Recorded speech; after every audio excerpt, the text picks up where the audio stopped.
जल्दी से चलते हैं जफर इस्लाम साहब के पास। जफर साहब, मामला तो अटकता दिख रहा है और यहाँ पर अभी तक देखिए कांटे की टक्कर की सीट तो हमने दिखाई है, लेकिन एक मैंडेट क्लैरिटी के साथ एनसी और कांग्रेस के लिए जाता हुआ दिखाई दे रहा है। अनुच्छेद 370 हटने के बाद अगर जम्मू इलाके में 43 सीटें होने के बावजूद आप 40 के आंकड़ा या 35 के आंकड़े तक भी नहीं पहुंचते दिखाई दे रहे हैं, तो ये आपसे क्या कह रहा है ये सर्वे? देखिए अंजना जी, आप सही कह रही हैं कि वहां पर जो फाइट है वो एनसी कांग्रेस बनाम भारतीय जनता पार्टी है। लेकिन आपको आश्चर्य होगा 8 तारीख को जब पूरे तौर से रिजल्ट आएगा, इसलिए कि जम्मू रीजन में हम बिल्कुल स्वीप करेंगे। जम्मू रीजन में तो स्वीप करेंगे, साथ साथ कम से कम जो है 11-12 जो रविंद्र रायना जी ने भी इसका जिक्र किया, जो हमारे लिए वैली से भी हमारे या तो समर्थक होंगे या सपोर्टेड होंगे या लाइक माइंडेड होंगे या उनसे कोई ना कोई हमारा रिश्ता है, उस वजह से वो हमारे हमारे साथ खड़े होंगे।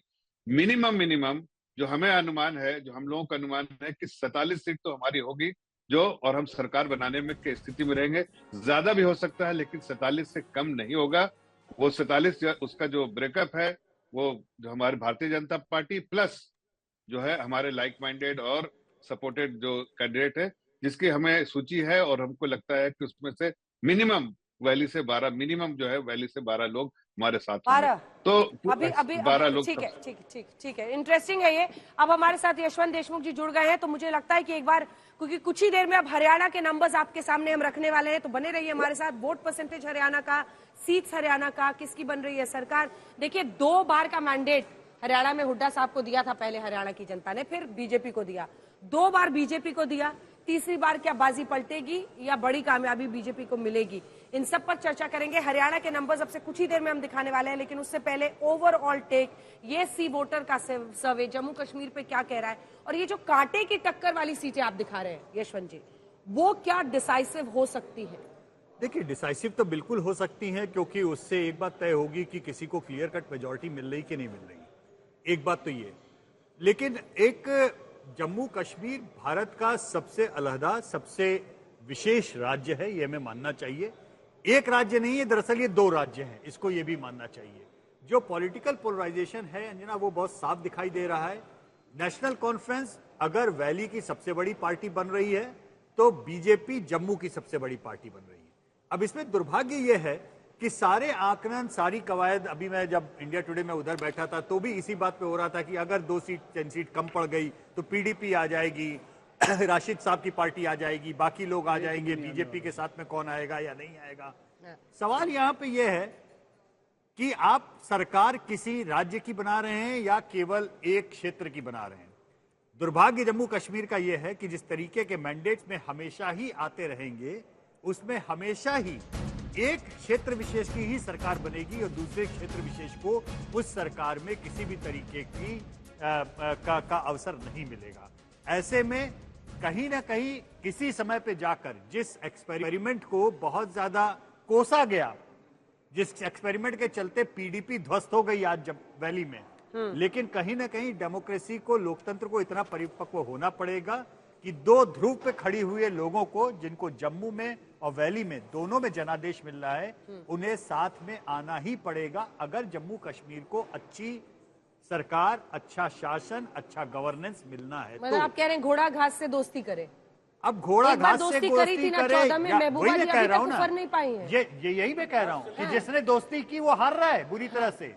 और यही उनका सफाया हो गया है, मतलब सफाया हो गया, और इस वजह से एनसी को एक क्लियर बिल्कुल, लेकिन फिर वो इकलौता बचता है ना। वो परिपक्वता आएगी कितने समय में, कितने सालों में, ये रातों रात आएगी मैं ये नहीं कह रहा हूं। लेकिन सच्चाई ये है कि आज अगर एनसी को बहुमत मिलेगा, एनसी सरकार बनाएगी, तो उसमें जम्मू के जनादेश की कोई भूमिका नहीं होगी। या अगर आज बीजेपी सरकार बनाएगी तो उसमें वैली के, कश्मीर के जनादेश की कोई भूमिका नहीं होगी, क्योंकि कश्मीर जो बीजेपी के साथ में कश्मीर की छोटी पार्टियां भी जाएंगी, वो दरअसल अपने जनादेश का भी अपमान करके ही जाएंगी।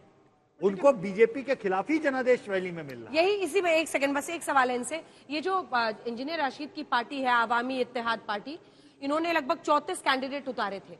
उसके बारे में हमारे पास कुछ है क्या जानकारी कि उनकी पार्टी के कितने लोग, देखिए, कितनी उनकी सीटें आ सकती पार्टी हैं? इस समय कुल जमा 5 या 6 जगहों पे एक्चुअल अच्छे कंटेस्ट में है। 6 जगहों। हाँ, और उसमें से 2 जगहों पे जीतने की स्थिति में हमारे आंकड़ों में दिखाई दे रही है।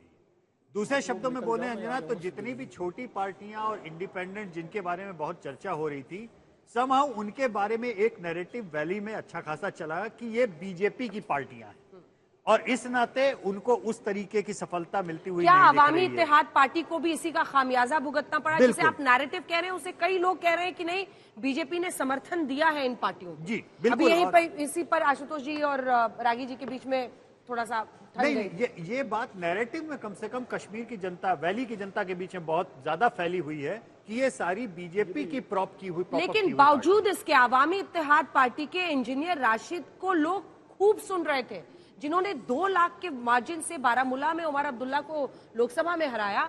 उनको लेकर एक अजीब सी फैन फॉलोइंग वो कश्मीर में फैन दिखी। फॉलोइंग बहुत जबरदस्त रही है, इसीलिए वो लोकसभा चुनाव जीते हैं, क्योंकि एक सेपरेटिस्ट सेंटिमेंट को वो सामने रखते हैं, बताते हैं।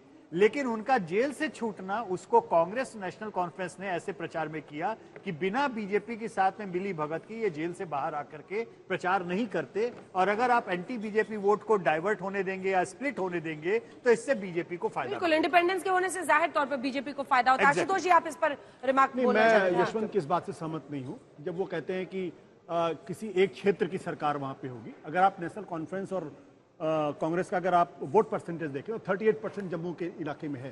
सीटें जरूर उनको 11 से 15 मिल रही हैं, तो अगर जिस पार्टी को 38.5% वोट अगर जम्मू के इलाके में मिल रहा है, 44-45% के आसपास वोट अगर वैली में मिल रहा है, अगर वो सरकार बनाते तो माना जाएगा कि दोनों क्षेत्रों का रिप्रेजेंटेशन है, सीटें जरूर कम है।